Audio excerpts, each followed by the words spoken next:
Entonces, hoy día vamos a hablar de asma. Siempre para empezar la clase, les pregunto, ¿no? Si hay alguien de ustedes que es asmático o que usa inhaladores. Nadie. Pero tiene algún familiar que lo haya visto usar inhaladores o que tiene asma. ¿Algún hermanito menor de repente? Bueno, tiene suerte. Pero porque ustedes con estas diapositivas de exposición, yo lo que quiero es que cuando termine la clase sepan reconocer cuáles son los síntomas principales y cuáles los cardinales, los síntomas cardinales de un paciente con asma, ustedes puedan reconocer, ¿sí? Entonces, la exposición de asma y el estudio de asma generalmente está bajo ciertas guías clínicas, ¿no? Estas guías se actualizan año tras año, son resultado de varios estudios que durante 2 o 3 años, ¿no? Y se van actualizando. Entonces puede ser que varíe, si varía de repente el tratamiento, pero los conceptos están claros, ¿ya? Entonces nos hemos guiado con Gina, que es la más principal, GEMA, que es la guía española, hay una guía práctica latinoamericana de asma grave, que es mexicana. Esto es dentro de la literatura latinoamericana y norteamericana, ¿no? También en Perú hemos tenido de la Sociedad Peruana de Neurología una guía también que se ha actualizado, pero es hace muy poquito tiempo, todavía está en la etapa de socialización. Bueno, estos son los ítems que vamos a tratar en el día de hoy en relación a asma. Asma es un problema de salud global, ¿por qué? Porque es una enfermedad crónica. No es como una enfermedad como una apendicitis, ¿no? Que el paciente viene, lo opera y se va y no vuelve a ver al paciente más. En asma no pasa eso. Como es un problema crónico, entonces tienes muchas visitas, o el paciente tiene muchas visitas a ustedes, ¿no? Al personal de salud. Y además, para que el paciente tenga asma, tiene que confluir, o sea, tiene que confluir muchos factores, ¿no? No solamente es el hecho de la herencia, sino también son los factores ambientales. Entonces, por eso es que se hace un problema de salud global. Tiene un impacto muy importante en los sistemas de salud de todos los países alrededor del mundo. Porque, como les digo, los complejos mecanismos fisiopatológicos para que se produzca asma son muy diversos. Hay mucha exposición ambiental, muchos tipos de alergenos que lo vamos a ver más adelante para que el paciente pueda hacer asma, ¿no?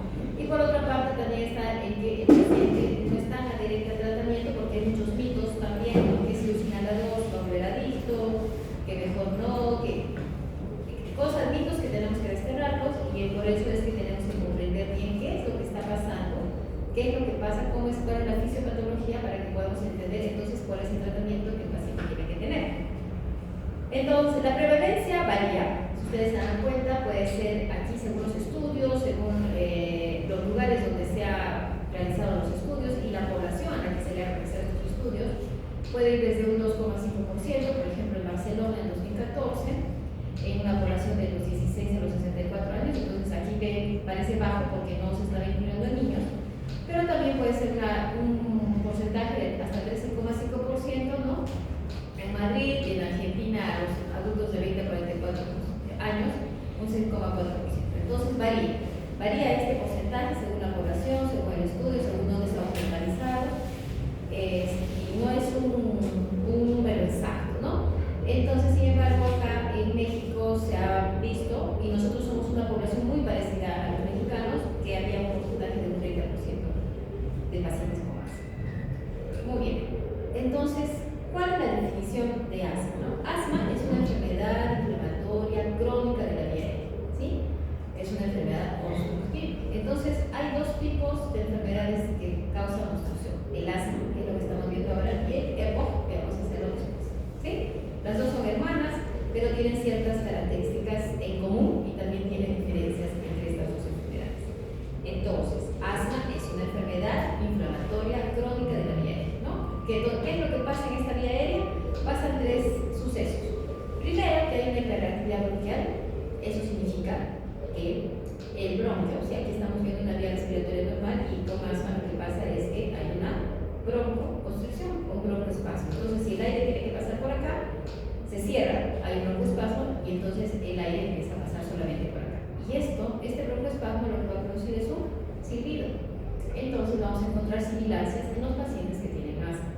Pero si se dan cuenta, no solo es eso, no solo es un broncoespasmo, ¿no? Sino también ven toda esta mucosa que está rodeando el bronquio, ¿sí? Entonces, esta se inflama, ¿sí? Entonces, ¿qué es lo que tendríamos que usar? Si ustedes ya conocen por qué se produce, tendríamos que usar un broncodilatador y un antiinflamatorio, ¿sí? En eso se resume el tratamiento, chicos. No es tan difícil. Entonces, es un broncodilatador y un antiinflamatorio. Pero ¿qué pasa? Que los pacientes a veces solo usan un broncodilatador, no sé si se les suena, el nombre es salbutamol. Y el paciente, como no se controla con salbutamol, porque si no usa salbutamol, pues obviamente pues no se va a controlar porque no está haciendo lo que tiene que hacer. Entonces tiene que usar un antiinflamatorio inhalado también. Fácilmente. Entonces esta mucosidad, este rozamiento que aumenta la pared bronquial, es lo que va a ocasionar la obstrucción de la vía aérea. Entonces hay una hiperactividad bronquial, hay broncoespasmo y hay obstrucción de la vía aérea, ¿no? Sin embargo, el asma, hay muchos fenotipos de asma, lo vamos a ver también más adelante, que van a compartir ciertas manifestaciones clínicas similares, ¿sí? Entonces no solo es una enfermedad, sino que abarca otras enfermedades, y por eso es que se estaba pensando que podría ser un síndrome, ¿ya? Porque no es solamente una manifestación a todos que tienen asma, se puede manifestar en diferentes tipos de personas, en diferentes situaciones, etc. Entonces, como toda enfermedad crónica, el objetivo no va a ser curar como la diabetes, ¿no? O la hipertensión. El objetivo va a ser controlar la patología y prevenir el riesgo. ¿Y el riesgo de qué? De broncoespasmo o de crisis asmáticas severas. Entonces, si su paciente, ustedes diagnostican un paciente con asma, lo que tienen que hacer es educarlo. Y solo educarlo van a saber explicarle qué es lo que tiene, qué es lo que tiene que hacer cuando se exacerbe, ¿sí? Porque van a tener que controlarlo. Y evitar que acuda a emergencia, crisis asmática, o de repente sea una asma casi fatal, que llegue a cuidados intensivos o una infección de la vía aérea. Muy bien. Entonces, hay factores genéticos y hay factores ambientales. Todo esto tiene que confluir para que el paciente pueda desarrollarse. Entonces, ya sabemos cuáles son las regiones cromosómicas, donde se han visto los factores genéticos que están involucrados con el asma, es decir, con la hiperactividad, con el broncoespasmo, y los ambientales. Entonces, como todo factor ambiental puede ser cualquier cosa, un detonante de esta hiperactividad, de este broncoespasmo, ¿no?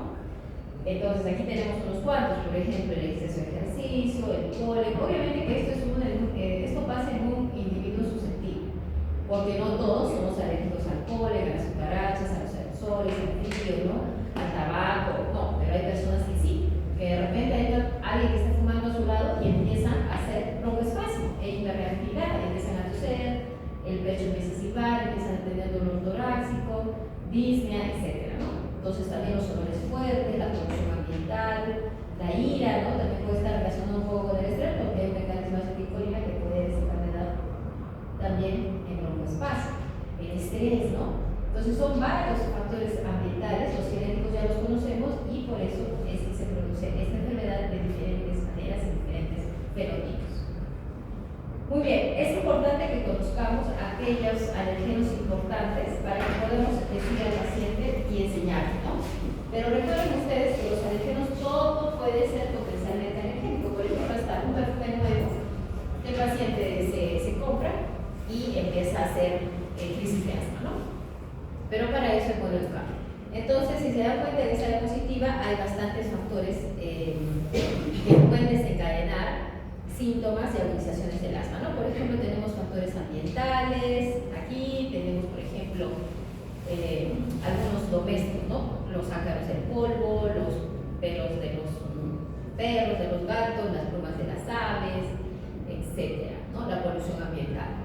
Tenemos también algunos factores que son propios de alimentos, como hay ciertos alimentos que son más alergénicos que otros, como los frutos secos, las almendras, pecadas, el pescado, los mariscos, la leche, ¿no? Los cítricos en exceso. Eso no significa que un paciente con asma no va a estar expuesto a toda esta lista que estamos viendo acá, no. El paciente tiene que saber cuáles son, y si es que él no tiene esta reacción frente a uno de estos, entonces significa que no, su cuerpo no reacciona con esta inflamación crónica o esta hiperreactividad. Entonces el paciente puede estar tranquilamente junto a su perro, junto a su gato, a su perico, etc. ¿Ya? si nosotros le decimos al paciente toda esta lista que no tiene que hacer, es como meterlo en una burbuja y eso no está bien, ¿no? Entonces, solo si el paciente tiene alergia al tabaco o tiene alergia al pelo de los gatos, entonces tiene que desaparecer al gato. Pero si no, el paciente puede tener su gato y no tendremos por qué prohibir. ¿Ya? Eso hay que tener muy importante, ¿no? No a todos los pacientes tenemos que decir no tome leche, no coma marisco, no, ¿por qué? Es solo si es que tiene esta predisposición, si no, puede ser su vida normal. También pueden ser factores laborales, ¿no? Aquellas personas que quizás trabajan, algo común es las personas que trabajan en laboratorios, en la cochinilla, en la joya, ¿no? Manipulan la cochinilla, de repente aquellos que son construcción civil, por el olor del cemento, ¿no? Ese polvillo, entonces puede implicar que el paciente desarrolle hiperreactividad bronquial. Muy bien, entonces, ¿qué células están comprometidos, ¿no? Implicados en la fisiopatología del asma? Pues realmente casi son todas de la vía respiratoria. Estas células responden en exceso, ¿no? El epitelio bronquial, por ejemplo, primero se les pule, ese pseudostratificado cilíndrico ciliado con células caliciformes, ya no es el mismo. La musculatura lisa bronquial puede aumentar una proliferación de tanto broncoespasmo. Cuando un paciente tiene un asma mal controlado, o sea, esta hiperactividad, este broncoespasmo, la inflamación muy crónico no se controla, este paciente empieza a remodelar su vía respiratoria y cada vez es más difícil el tratamiento, ¿no? Entonces, eso también es importante, ¿no? Los fibroblastos, los miofibroblastos pueden empezar a proliferar y entonces la vía respiratoria se vuelve menos sensible a los broncodilatadores. Los nervios colinérgicos de la vía aérea también están involucrados, por eso es que ahí está relacionado con el estrés, ¿no? O con los estados de ira, etc. Las células inflamatorias realmente también son todas, son los linfocitos T, los mastocitos que empiezan a degranular y empiezan a hacer esta reacción alérgica. Los eosinófilos, hay un asma eosinofílica, predominio del aumento de los eosinófilos, y para ellos también hay un tratamiento un poco más alentador, que son los corticoides. También hay un asma neutrofílica, donde los corticoides a veces no nos ayudan mucho, ¿no? Luego de esto hay células dendríticas, los macrófagos, ¿no? Todas están involucradas en una cascada de inflamación por leucotrienos, inmunoglobulinas, etc. Y lo que van a hacer es que una vía normal se convierte en esto, ¿ya? ¿Por qué se obstruye la vía respiratoria? Porque hay una contracción del músculo liso bronquial, hay un edema de la vía respiratoria, hipersecreción de moco, y esto puede llevar a que haya cambios estructurales en la vía aérea. Entonces, la inflamación nos produce obstrucción, la obstrucción nos va a producir un aumento de la resistencia y un aumento del trabajo respiratorio. ¿Y eso qué va a pasar? Que el paciente disminuye su flujo expiratorio. Por eso, expiratorio. O sea, si es una enfermedad obstructiva, significa que el paciente toma aire, pero no lo puede botar con facilidad.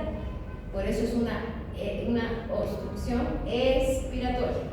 Entonces, para que ya vaya relacionándolo, la prueba funcional pulmonar que necesitamos es una espirometría, ¿sí? Porque vamos a medir cómo está el volumen del paciente cuando bota el aire.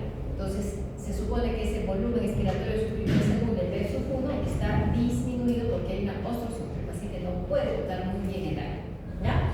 ¿Y esto qué va a hacer? Que haya un atrapamiento de aire y por ende va a disminuir también el flujo inspiratorio en su segunda respiración, ¿ya? Muy bien. ¿Cómo hacemos el diagnóstico de asma? El diagnóstico es por historia clínica.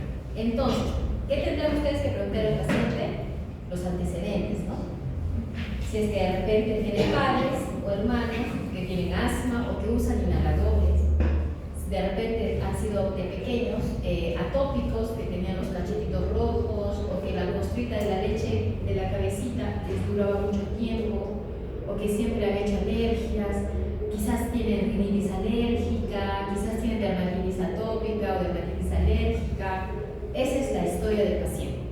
Luego les viene y les dice: toso o tengo tos, me falta el aire, siento disnea, a predominio nocturno en la madrugada, que es más expuesto al frío, de repente cuando se le acerca el perro, el gato, cuando come ciertos alimentos, ¿no?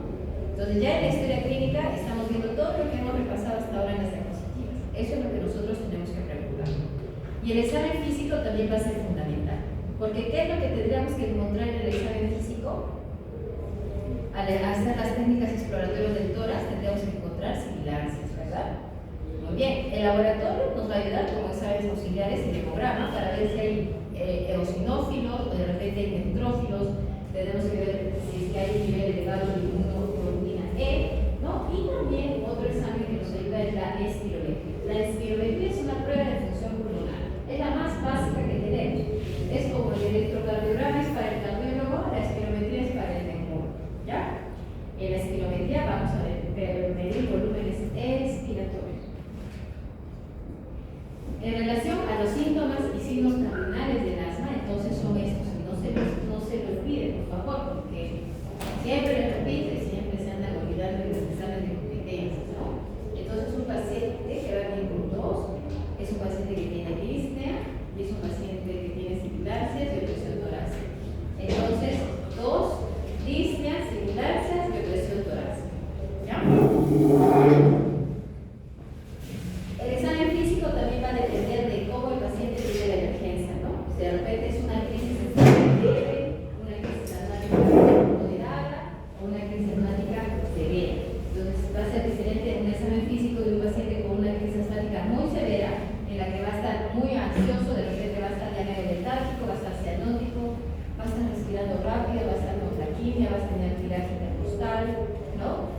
Las vibraciones vocales van a estar hasta ya disminuidas y ya las sibilancias van a encontrarlas en inspiración, en expiración y quizás hasta un silencio auscultatorio. Sin embargo, también puede venir a tu consulta un paciente que tiene un asma, pero está todavía entre controlada y no controlada, pero no está en crisis asmática, ¿sí? Entonces, el examen físico va a depender de cómo viene el paciente, cómo se presenta, pero sin embargo ya hemos visto los signos cardinales del asma. Cuando estos síntomas en una crisis asmática se exacerba, por ejemplo, el paciente ya tiene una disnea severa, el paciente está irritable, está cianótico, hay un silencio auscultatorio, entonces ustedes ahí tienen que saber que este paciente puede ser paro, este paciente tiene que estar, tengo que proteger la vía aérea y entonces tengo que enviarlo a una unidad de shockwave o de cuidados intensivos, ¿ya?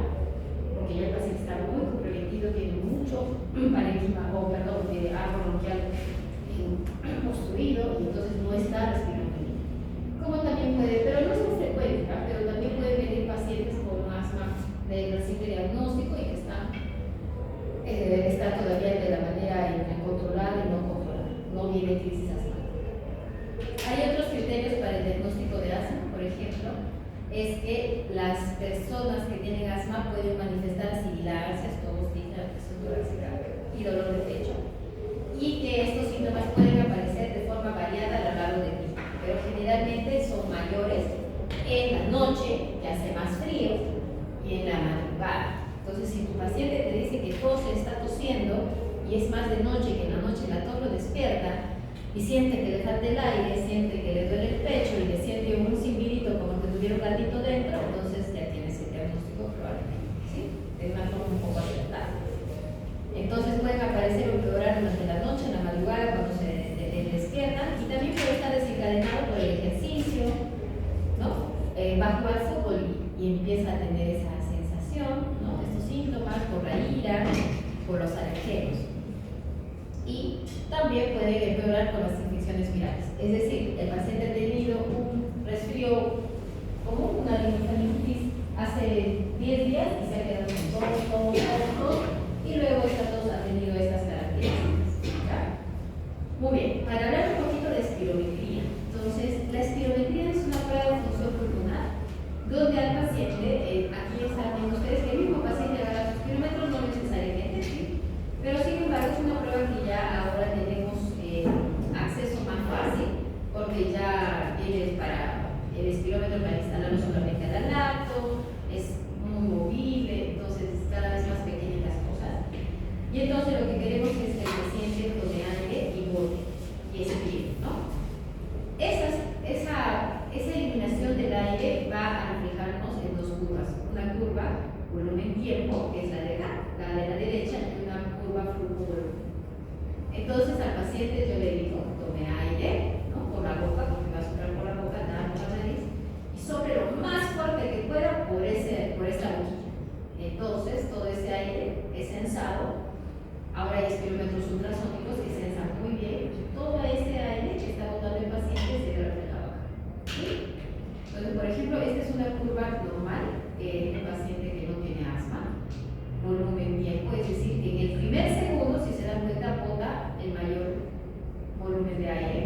Y luego el paciente sigue sigue soplando hasta los 6 segundos.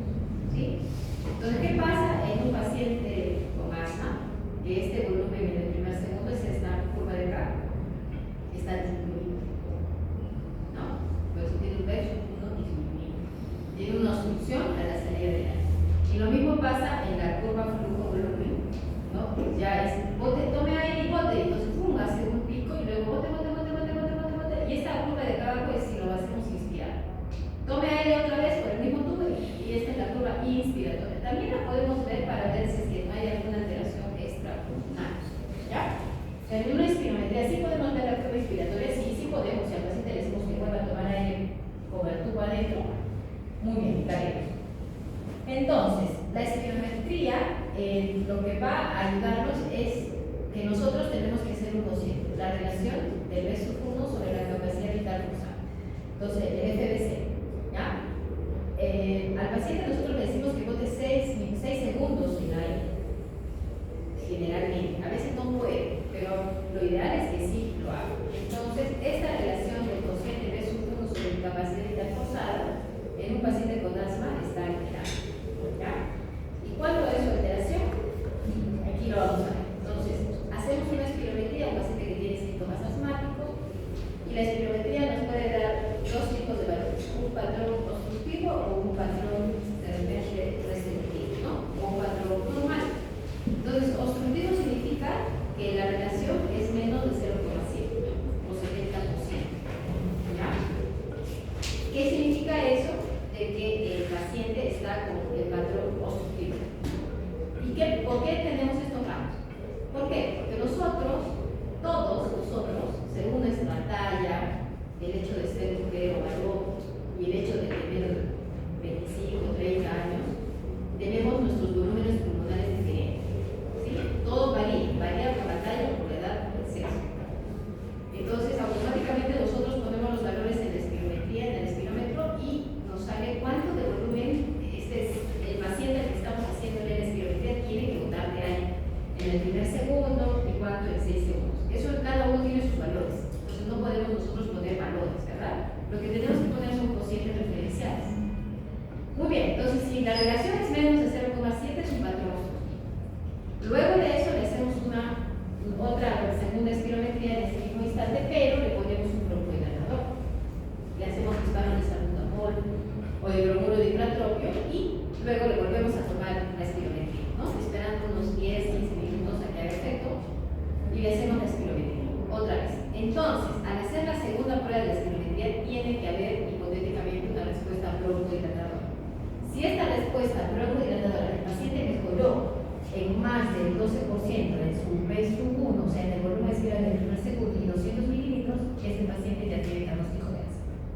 ¿Ya? Con espirometría.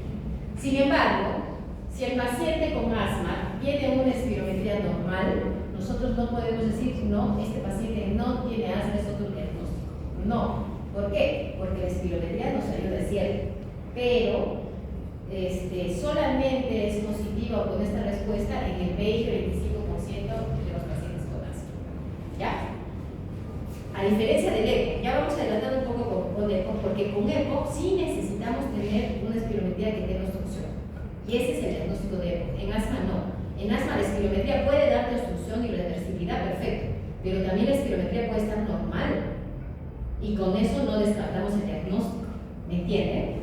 En EPOC no. En EPOC sí necesitamos espirometría con obstrucción. ¿Ya? Entonces, si les preguntan, ¿un paciente con asma con una espirometría normal descartamos el diagnóstico? No. El paciente puede sí ser asmático a pesar de que su espirometría es normal. Porque quizás el paciente en ese momento no tiene obstrucción, en ese momento está controlando, está lejos del alergeno, etc. ¿Listo? Y se ha visto que la positividad de las espirometrías con la reversibilidad que les estoy mostrando solamente es el 20% de la población que tiene asma. ¿Ya?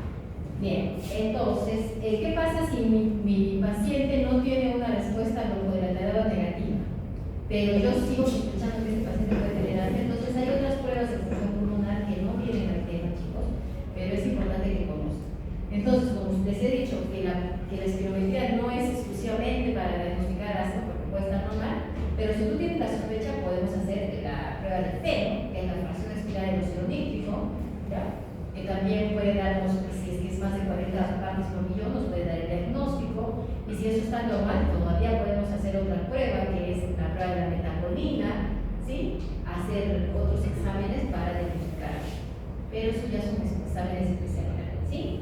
Ustedes sepan bien lo de la espirometría. Si tú te encuentras un paciente con este patrón obstructivo y que tiene reversibilidad, pues eso el diagnóstico ya está hecho. ¿Bien? También tienen que saber que hay varios diagnósticos diferenciales en asma. No todo lo que sirva es asma, eso también seguro lo tienen claro. ¿Por qué? Porque un paciente con bronquiectasias, saben que es bronquiectasias, ya han hecho el tema de bronquiectasias, ¿verdad?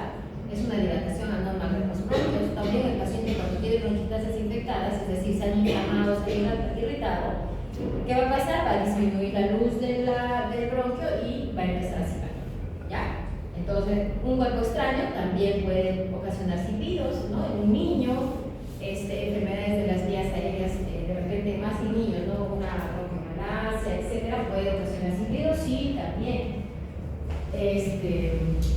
Una tos crónica con una bronquitis que está con mayor flema, puede producir silbido, puede producir. Entonces, miren todos los diagnósticos de diferenciales que hay con asma, ¿no?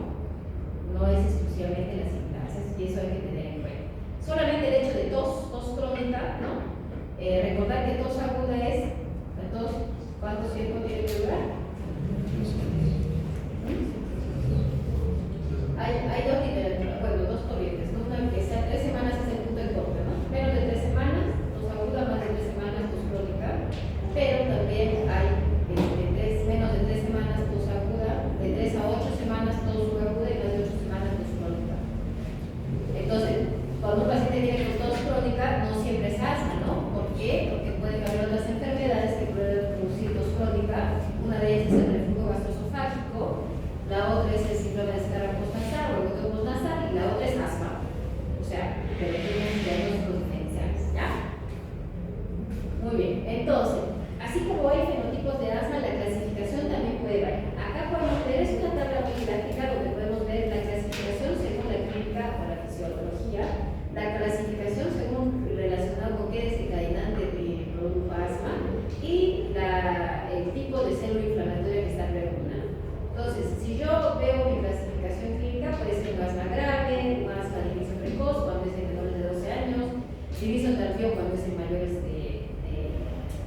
ya es la edad adulta, ¿sí? Asma y obesidad, también puede haber asma en los obesos, asma con desesperación grave, asma que refractaria al tratamiento, etc. Pero sin embargo, si veo la clasificación relacionada con los desencadenantes, puede ser más alérgica, ¿sí? Como hemos ya hablado, un asma inducido por los antiinflamatorios no esteroideos. Los AINES pueden producir broncoespasmo y ciertos pacientes, obviamente, que sean susceptibles y producir esta hiperactividad, ¿ya? No en todos. Pero muchos pacientes con asma ya les van a decir, soy alérgica al ibuprofeno, naproxeno, meloxicam. Entonces, ustedes dicen, ese paciente puede tener unas vidas temporales.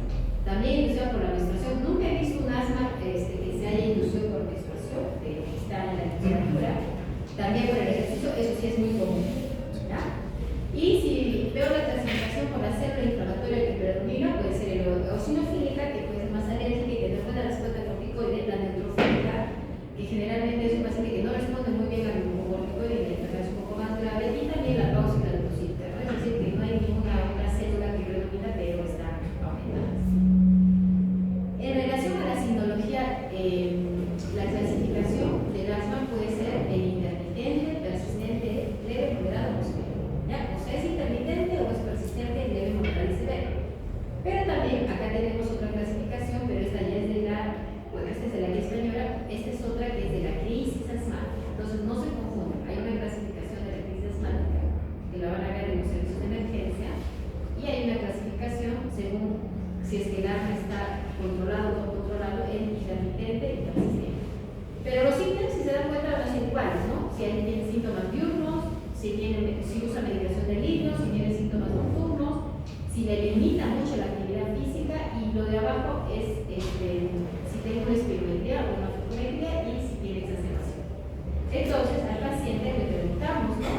Si tiene síntomas de día, Por ejemplo, la diferencia entre el intermitente, que es el leve, por así decirlo, y el persistente grave, va a ser que durante el día no tiene, o tiene menos de 2 veces por semana, entonces cae en el cuadro intermitente. Pero si es muchas veces al día, cae en persistente grave.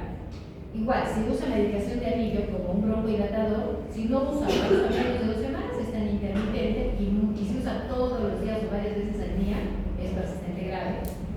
Si en la noche lo despierta la tos o las sibilancias o la presión torácica menos de 2 veces al mes, es intermitente, pero si es muy frecuente, de repente hasta diario, es persistente grave. Si no tiene ninguna limitación de la actividad, hace toda su vida normal, es intermitente, pero si tiene mucha limitación, o se falta al trabajo, se falta a clases, siempre para enfermo, o en las emergencias, nebulizándolo, entonces es persistente grave. ¿Ya? Esto es según la espirometría, si tenemos opción de hacerlo, y las exacerbaciones, ¿no? Exacerbaciones es, si no tiene ninguna exacerbación en el año, es intermitente, y muy persistente grave si tiene 2 o más al año y si es que han sido con hospitalización. Entonces, ¿qué diferencia hay entre un paciente que venga con intermitente grave y persistente grave? Y persistente grave, en que uno controla y el otro no controla. Entonces, ¿qué está pasando, no? Si a los dos le damos la medicación, si a los dos les enseñamos qué es el asma, cómo tiene que controlar, ¿por qué uno sí controla bien y el otro no controla nada? Puede ser por el fenotipo del asma, sí, y puede ser que no está haciendo bien la medicación, no está cumpliendo, o realmente sigue con el alergeno en casa, se está exacerbando, ¿no? Entonces, no tenemos que llegar a que el paciente sea persistente grave, porque del persistente grave está un pasito a que sea hospitalizado o a que tenga un asma casi fatal. Así se llama el término asma casi fatal. Cuando llega a una emergencia y está muy mal, es un paciente que tiene que estar a la emergencia, es un plato intubado. Pero detrás de ese paciente es un paciente que ha estado meses no controlando, no usaba, no hacía caso, no lo visitaban. Si es que ustedes van a ir a Perú, ustedes van a estar en Perú para tener una población cautiva, tienen que conocer a sus pacientes, y si tienen un paciente con asma, tienen que estar detrás de él, ¿no? Si controlan o controlan, etc.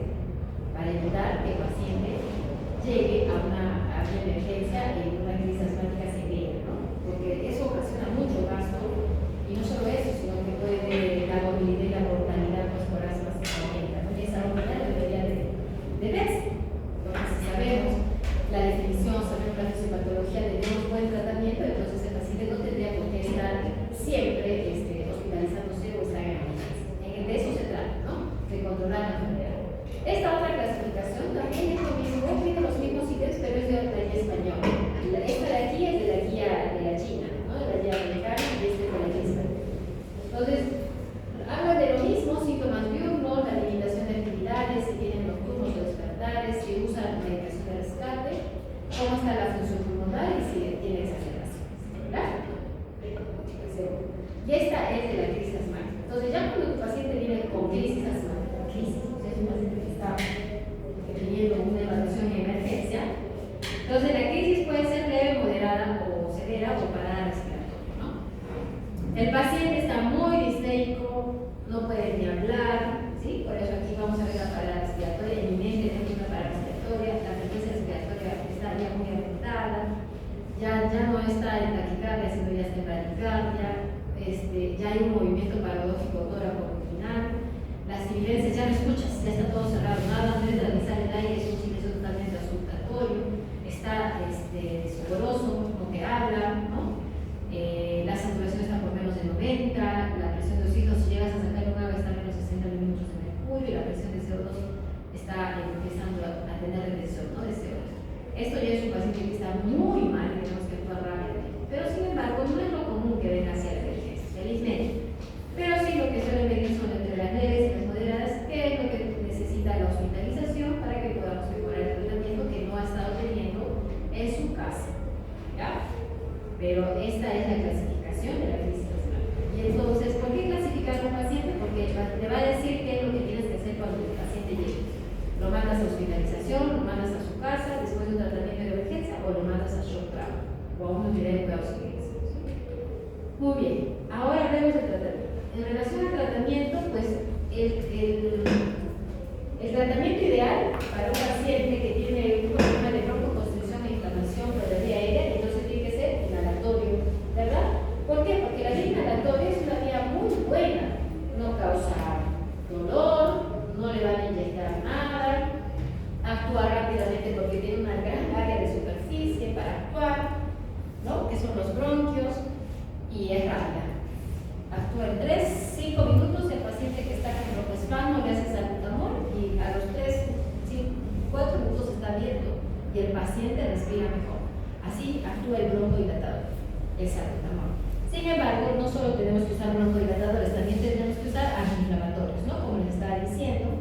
Estos sí demoran un poquito más en actuar y obviamente el paciente cuando se hace disparos del antiinflamatorio no va a sentir que respira bien a los 4 minutos. Y a veces eso hace que el paciente deje el antiinflamatorio y les va a decir, no, este inhalador me hace bien y este inhalador no me hace nada, no siento nada que me hace bien y por eso lo deja. Y entonces están ahí cometiendo el primer error, deja el antiinflamatorio y entonces no se va a controlar solo con el broncohilatador, ¿ya? Tenemos beta-agonistas adrenérgicos como salbutamol, tenemos antimuscarínicos o anticolinérgicos como el bromuro de ipratropio, ¿sí? Tenemos glucocorticoides inhalados como fluticasona, budesonida, beclometasona, hay varios. Y también tenemos glucocorticoides sistémicos, por ejemplo, prednisona, hidrocortisona, metilprednisolona. Eso es cuando queremos darle comiendo venoso bioral, de repente está en una crisis que no puede tolerar la vía oral o necesitamos usar un corticoide, un antiinflamatorio mucho más rápido, entonces lo podemos poner endovenoso. En esos casos sí, pero después no, ¿ya? El sulfato de magnesio sistémico también cada vez es más en desuso, hay estudios que están a favor y también en contra, así como la aminofilina. Muy bien, vamos a hablar primero de los broncohilatadores. Entonces es importante que sepan que hay broncohilatadores de acción corta y de acción larga. Corta significa que el inicio es rápido, sí, 3-5 minutos, pero es muy poquito dura. 4 o 6 horas ya no hay nada de broncohilatador en los pulmones, ¿no? Entonces, pero nosotros tenemos que seguir manteniendo ese efecto. Por ejemplo, salbutamol y bromuro ipratropio. Sin embargo, han aparecido broncohilatadores de acción larga, como formoterol, salmeterol, vilaterol, etcétera, que duran mucho más, ¿sí? Duran 12-24 horas en el pulmón. Entonces, el paciente es más fácil que se haga 2 disparos cada 12 a que se haga 2 disparos cada 4 o cada 6 horas, ¿verdad? Tiene mejor adherencia terapéutica a que es menos disparos al día y por ende puede controlar un poco mejor al paciente. Sin embargo, la diferencia entre los inhaladores de acción corta y de acción larga es el costo. Un salbutamol o bromuro está 20-25 soles y trae 200 disparos, ¿no? Sin embargo, un broncohilatador de acción larga está por encima de 100 soles, ¿no? 120, 130. Y bueno, también trae 120 disparos, ¿no? Entonces ese es el costo más que nada. Pero eso no significa que mi paciente no se va a controlar con inhaladores de acción corta, no, sí. Ustedes cuando vayan a hacer van a tener solo salbutamol y beclometasona, nada más. Y ustedes cuando llegan a su salud tienen que saber siempre qué medicamentos cuento, ¿no? ¿Qué es lo que tengo? Si viene un paciente con asma, voy a ver si es salbutamol. Si no hay, tu primera bajada de equipa te compras unos 20 salbutamoles y llevas. Igual oxitocina, ácido tranexámico, codeína, todas esas cosas que te pueden ayudar en la emergencia, ¿ya? Bien, y estos son los antiinflamatorios, ¿no? Budesonida, beclometasona, fluticasona, mometasona, etc. Entonces, los antiinflamatorios, que son los glucocorticoides inhalados, tienen ciertas dosis, ¿no? De dosis baja, dosis media y dosis alta. Entonces, si es un paciente que está en crisis o de repente un asma persistente, ¿no? Severo, puede usar corticoides de alta dosis. Y luego, cuando voy a volver a ver a mi paciente, lo voy bajando, ¿no? Entonces, lo ideal es que se controle con una dosis baja de corticoide inhalado y de repente ya no con un broncohilatador. Entonces, la pregunta es, ¿voy a suspender en algún momento el broncohilatador? Sí, cuando el paciente ya no tenga broncoespasmo. Probablemente el corticoide del antiinflamatorio todavía lo voy a mantener, ese sí. ¿Ya? Y la pregunta es, ¿el paciente con qué me controla entonces el asma? ¿Con el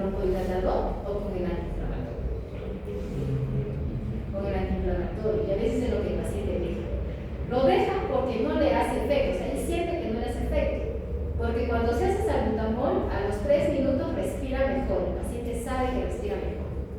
Pero cuando se hace de sonido, micrometrazona o fluticasona, no va a pasar eso porque no es un mecanismo de acción y eso hay que explicarle al paciente. No vas a respirar mejor con este inhalador, porque así no actúa, actúa de otra manera. Te va a desinflamar lento, poco a poco. No lo dejes. Siempre les decimos, no lo dejes, no lo suspenda, no lo dejes, no lo dejes. ¿Ya? Y eso tiene que explicar a sus pacientes. Porque si no, todos los pacientes que llegan a emergencia, crisis asmáticas hospitalizados, es porque solo usaban salbutamol o bromuro, no usaban el otro. Entonces, por eso, pues, es compensa. Ya ustedes tienen que saber desde ahora cuál es el mecanismo de acción, qué es lo que tenemos que hacer para que no se descompense y no lleguen a normas casi fatales. Entonces, ¿por qué era importante esa clasificación intermitente, persistente, leve, moderada y grave? Porque lo vamos a ubicar al paciente en escalones. ¿Y para qué son importantes los escalones? Para ver por qué empezamos en este tratamiento. ¿Ya? Este dibujito aparece en todas las actualizaciones de GINA 2020, 2021 y 2020. Va cambiando. Entonces,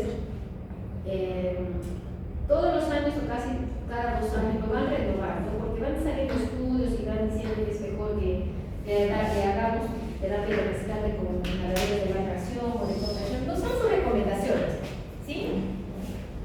Entonces, esto lo que nos quiere decir es que nosotros, por ejemplo, si es un paciente que viene con un asma intermitente, siempre puede comer intermitente, pase a un escalón 1, o si es un persistente leve, esté en un escalón 2. Entonces, la norma, o mejor dicho, la guía, que es una guía, nos dice que estos pacientes, por ejemplo, ¿qué hacer con un paso 1? Es un inhalador. Aquí nos pone formoterol con un corticoide inhalado de dosis baja, ¿sí? Pero sin embargo, si no tenemos nosotros eso, podemos usar un beta-2 agonista de acción corta y un corticoide no junto, ¿no? O sea, separado. Porque el formoterol con corticoide inhalado junto es caro y no es accesible a todos, ¿no? Ustedes en el seguro, la gente de repente no va a poder comprar esto, pero sin embargo no tienen ningún problema en usar su broncohilatador de acción corta más su beclomethasona, que es un corticoide solito inhalado, ¿ya? Eso también les va a mejorar. Por eso es que estas guías te dicen, ¿no? ¿Qué es lo ideal que uses en el paso 1 y el paso 2? Estos inhaladores. Pero sin embargo, puedes usar, si es que no tienes un SABA, ¿no? Y un corticoide inhalado. SABA es un beta-2 agonista de acción corta. Y LABA es un beta-2 agonista de acción larga. Muy bien, y si tu paciente sigue con un asma persistente moderado, vas a pasar al paso 3, donde dice que puedes usar antileucotrienos, por ejemplo, Montelukast, ¿no? Que te va a ayudar a que reduzcan la inmunoglobulina E, que es más que nada para el asma alérgica. Pero si tu paciente no se controla con eso, ya podrías de repente usar mayor dosis de corticoide inhalado, ya no una dosis baja, sino aumentarle la dosis de corticoide inhalado, tanto para el paso 3 y el paso 4. Y el paso 5 es cuando ya tendrías que agregar otro broncohilatador. Recuerden que podemos usar beta-2 agonistas, pero también tenemos otro broncohilatador que son los antimuscarínicos o anticolinérgicos, como el bromuro de hipratropio. Bromuro de hipratropio y salbutamol son dos broncohilatadores que se sinergizan, actúan de diferente manera, los dos producen broncohilatación. Puedo usar primero beta-2 agonista y después, si mi paciente no me controla bien, le agrego un anticolinérgico y con eso puedo aumentar el efecto broncohilatador. ¿Ya? Entonces, no usar los dos juntos en un asma intermitente, por ejemplo, no valdría, no tendría sentido. Eso lo tengo que reservar para aquel paciente que no se controla bien.